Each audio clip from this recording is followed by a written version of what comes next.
tada aš norėčiau detalių, kokie rimčiausi šiandien buvo pažeidimai užfiksuoti. Ačiū.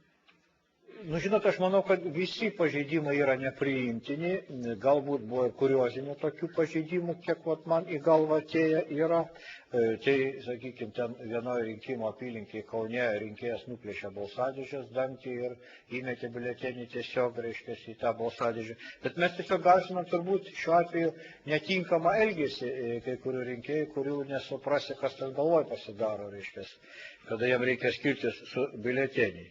Yra iš policijos pranešimai, policijos departamentas vertina, kad visi tie dalykai nėra patys, reiškia, tokie, kurie keltų labiausiai nerimo.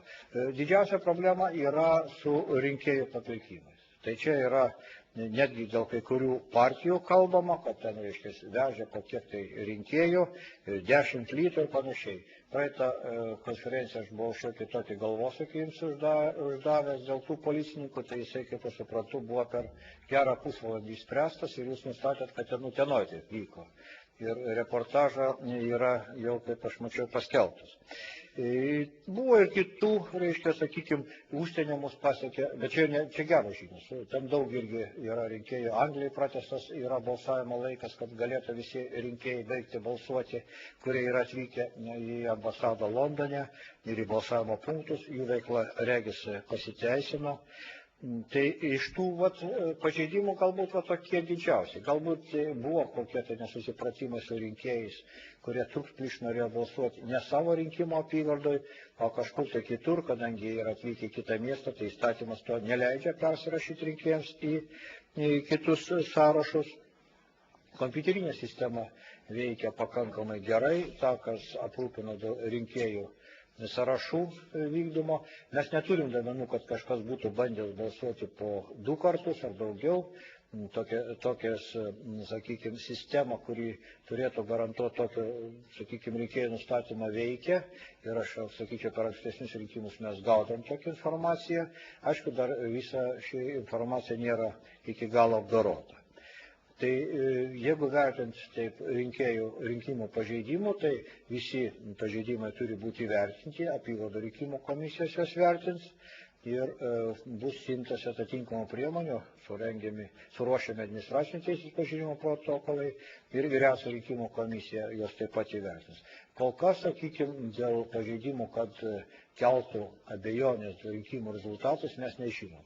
Bet šiuo metu prasideda pats atsakingiausias momentas – balsų skaičiavimas. Tai yra, mums reikia pasirūpinti, aš jau minėjau, kad yra 16 000 su virš rinkimų stebėtojų, apie 19 000 rinkimų komisijų narių, jie atstovauja įvairias politinės partijas ir būtina garantuoti, kad kiekvieno rinkėjo balsas būtų suskaičiuotas labai atidžiai, taip kaip rinkėjas pareiškia savo valią ir taip būtų jis surašytas į protokolus. Mes tikimės, kad skaičiuojant balsus turėtų būti išvengiama kokių nors rinkimų įstatymų pažeidimų.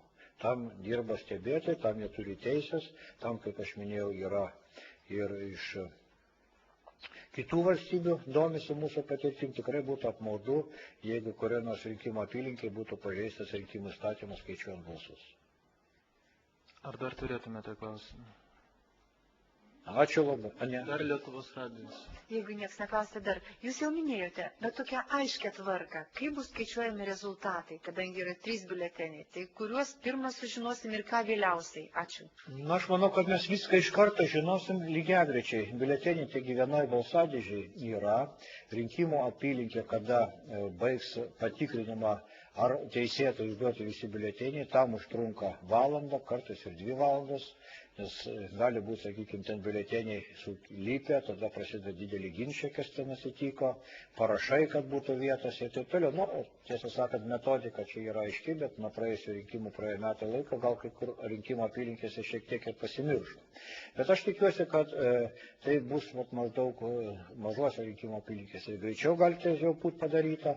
Nu, po to bus skaičiuojami balsai biuleteniai, kurie yra balsadėžiai. Jie turės bus skirstomi į 3 grupės. Vienmandatės rinkimų apygardos biuletenius, daugiamandatės ir referendumų. Jie yra pakankamai skirtingo dydžio tie biuleteniai, aš manau, kad jie suskirstyti 3 grupės bus nesudėtinga. Čia rinkimų apylinkės tada tos biuletenius pradės dėstyti į atskiras grupelės, krūvelės, kaip paprastai sako, kur kiekvieno kandidato biuleteniai sudedami atskirai, po to atidžiai perskaičiuojami, stebėtojai gali susipažinti su žymomis, ar ten tikrai į tą grupelę pateko. Pirmiausia, mes rekomenduojam surašyti protokolą biuletenių balsų skaičiavimo protokolą, tai yra vienmandatės rinkimų apygardos, bet toliau, reiškia, daugiamandatės rinkimų apygardos ir referendumo. Pirmumo balsų jokių būdų nepradės skaičiuoti. Pirmumo balsus reikėtų pradėti vėliau skaičiuoti. Toliau yra kita procedūra, skaičiuojama rinkėjų balsai, kurie atėjo į rinkimų apylinkę vokais. Tai yra balsavo rinkėjai paštu, balsavo rinkėjai namuose, spec paštu. Iš Afganistano mes esam gavę visų, reiškia, mūsų misijų vokus, rinkėjai, jie pasklydo į tas rinkimų apylinkės, iš kur mūsų misijų dalyviai tarnauja tose valstybėse. Ir tuomet, reiškia, kiekvienas vokas yra atidaromas po vieną, išimamas rinkėjo pažymėjimas, tikrinama pagal rinkėjų sąrašą, kad nebūtų, reiškia, rinkėjas balsavęs rinkimų apylinkiai. Jeigu nėra balsavęs, žymima, kad jis yra balsavęs paštu. Jeigu yra ant voko dedamas antspaudas vidinis vokas metamas į balsadėžę. Čia kaip kuriai rinkimo apylinkiai, ten gali būti ir 10 vokų, o ten, kur, sakykime, yra ligoninės didelės kalėjimai, tai gali tų vokų būti ir žymiai daugiau, tuomet, reiškia, paprastai balsavimas gali užsitęsti ir iki paryčių. Po to, reiškia, yra, jeigu rinkėjas balsavęs arba iš to paties rinkėjas gaunamas dar vienas papildomas vokas, jisai yra neskaičiuojamas, perbraukiamas, tai kad vienas rinkėjas, vienas balsas principas būtų labai tiksliai įvykdytas. Kada baigiama skaičiuoti visus tokiu būdu sudėti į balsadėžę vokus, kurie gauti paštu, pradedama skaičiuoti balsai paštu. Atidaromas kiekvienas vokas, biuleteniai sumaišomi, jau tuomet, aišku, matot, balsavimo paslaptis yra išsaugoma ir kiekvienas biuletenis vėl iš naujo perskaičiamas. Bet tai labai greita procedūra, į balsų skaičiavimo protokolus papildomai rašo, kiek rinkėjų yra balsavę pagal vokus, biuleteniai vėlgi sudedami į tas pačias grupės ir tuomet rinkimų komisija perduoda rezultatus apygardos rinkimų komisijai telefonu. Pastaroji šios duomenys nedelsiant įveda į kompiuterinę sistemą, persiunčiami, reiškia, į vyriausią rinkimų komisijos informacinę sistemą ir jie nedelsiant skelbiami internete. Stebėtojams, kaip matot, reikia labai atidžiai matyti protokolus, jie gali gauti jų išrašus ir žiūrėti, kad tie duomenys, kurie buvo suskaičiuoti rinkimų apylinkiai, būtų tokie patys paskelbiami vyriausios rinkimų komisijos tinklapyje.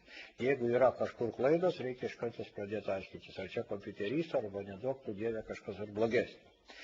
Tai va tokią schemą šią specialiai detaliai nupiešiau tam, kad jūs matytumėt, koks tai nelengvas procesas.